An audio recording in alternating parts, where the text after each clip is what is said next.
আপনি কি জানেন মায়ের সেবা কিভাবে করতে হয়? এই হাদিসটা শুনে যান, আমি যেটা বলছি। এক মজলিসে রসুল্লাহ সাল্লাহ আলাইসাল্লাম সাহাবেদের নিয়ে বসে আছেন। তো হঠাৎ এক বৃদ্ধ মহিলা এসে সালাম দিলেন।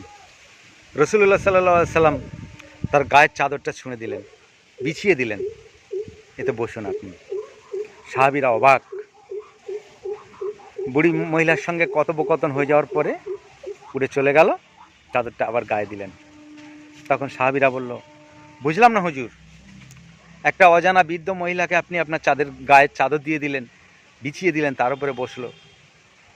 তখন রাসূল সাল্লাল্লাহু আলাইহি ওয়াসাল্লাম বললেন, তোমাদের চিনতে ভুল হয়েছে। আমি তো ছোটোবেলায় আমার মায়ের দুধ আমার তেমন নসিবে হয়নি। এটা আমার সেই দুধ মা, হালিমাতুস সাদিয়া রাদিয়াল্লাহু তাআলা আনহু। বলেন, দুধ মা, তার যদি এত সম্মান সম্পর্ক থাকে, তাহলে আসল মা যে জন্মদাতা, তার কত সম্মান হবে, তো ভাবা উচিত আমাদের।